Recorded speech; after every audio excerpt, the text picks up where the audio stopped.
Jackie Chan loves the Chinese Communist Party. He says he wants to become a Chinese Communist Party member. But does the party want him?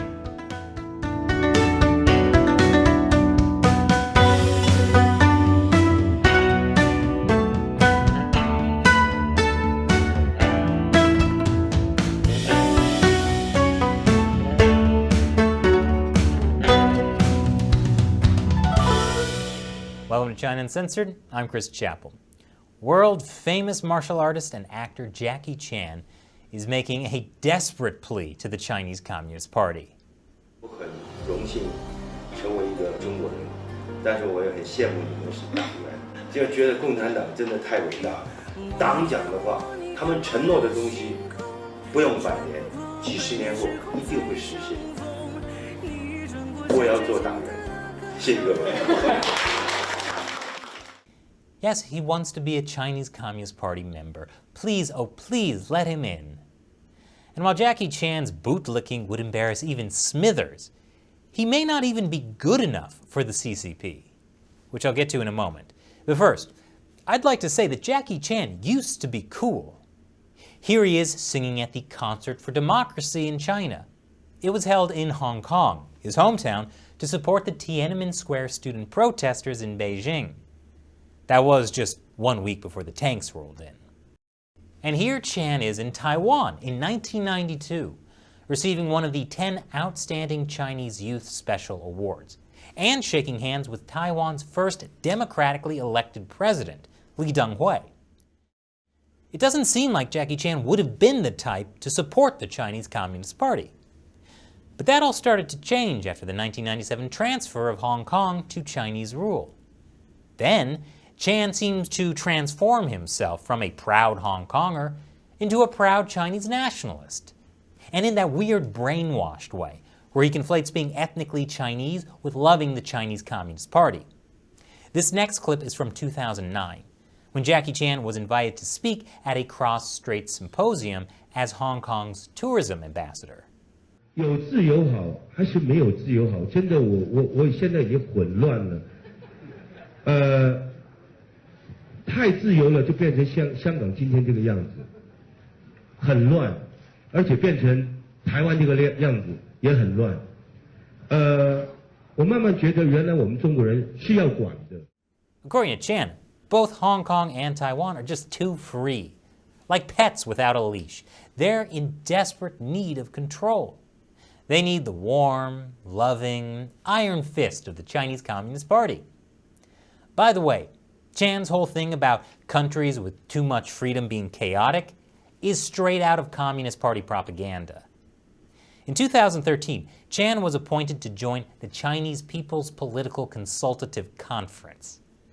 Appointments are often used as a way to boost celebrities' egos while making the party look like it's open to outside ideas. Hint, it's not.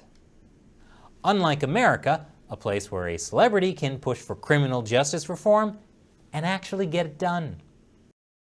In China, it's the opposite. The Communist Party gives people high-up positions as a way to control them, and the party is not open to constructive criticism.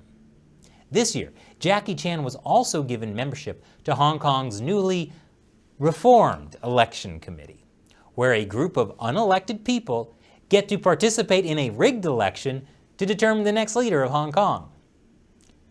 Chan is also a vice chairman of the China Film Association, which refers to itself as an important force for the prosperity and development of socialist literature and art and the construction of a strong socialist cultural country.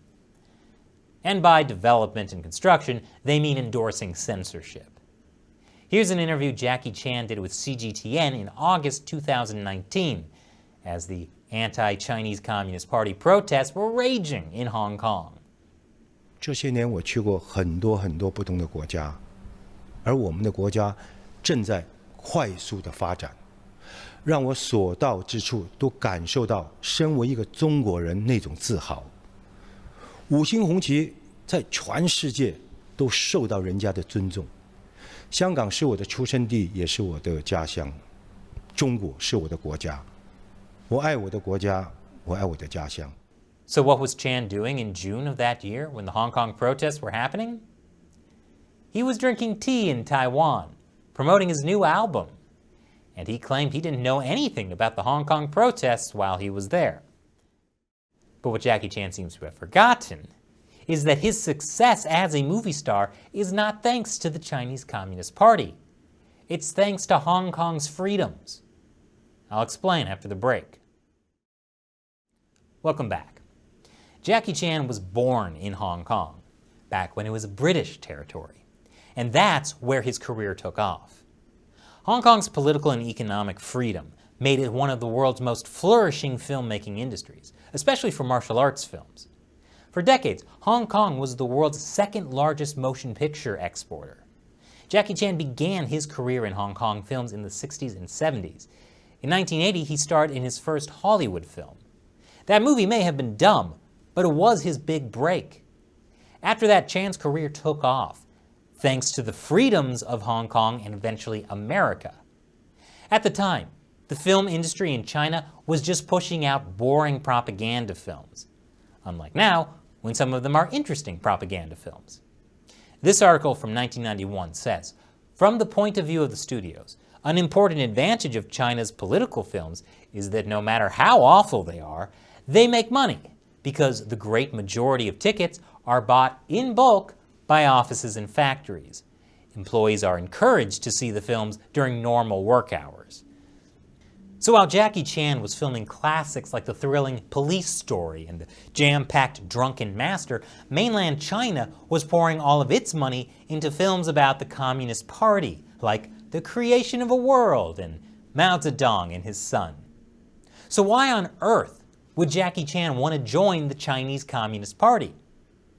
I don't know. But it does seem the Chinese Communist Party hesitates to have Jackie Chan join. I mean, he might not be good for the party's image, which is sad because their bar is real low. On the business end, Chan is what Chinese people call a broom star, an old term for a comet. It means that Chan is bad luck. Whatever product he endorses ends up failing miserably. He's promoted Chinese computer brand Xiaobao Wang and also the VCD player brand iDuo. Never heard of those? That's because Xiaobao Wang filed for bankruptcy and iDuo's boss was put in prison for embezzlement. But maybe that's just a coincidence. Those Chinese manufacturers would have fallen on their own. Jackie Chan even said it himself. 我要买一个电视机，我买什么？我一定买日本的，中国就会爆炸。为什么呢？因为中国很多品牌不给人家有信心。 Whoops, that won't get you into the Communist Party, Jackie. Chan also ran promotions for Bawang shampoo, which later was found to have carcinogens. Chan was also the spokesperson for Yujia Real Estate, but in September 2020, 2 of his Beijing luxury condos developed by Yujia were seized and auctioned because Yujia hadn't paid its debts. Plus, the boy band Jackie Chan manages is a total flop. So needless to say, Jackie Chan isn't very good at non-movie stuff. But the biggest backlash from critics of Chan's wish to join the Chinese Communist Party cite his embarrassing personal life. Many have said on social media that he has cheated on his wife and that his son has used drugs, both of which would disqualify him from party membership. If adultery and drug use actually disqualified people from the Chinese Communist Party, there would be a lot fewer Chinese officials. Anyway, one of the biggest scandals with Jackie Chan is his extramarital affair with Hong Kong actress Elaine Ng. They had a daughter together, but Elaine had to raise her all by herself. Chan allegedly refused to pay child support at the time. The other scandal happened in 2014. Police raided Chan's home, the same one that later got seized and auctioned.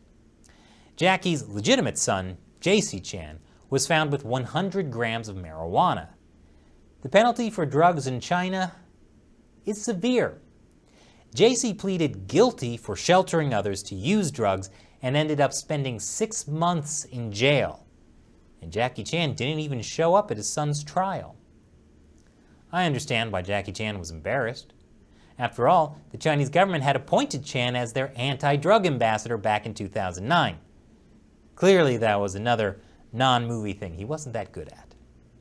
But weirdly, even after all that, Chan still manages to be a Chinese icon. He even took center stage at the 100th anniversary of the CCP.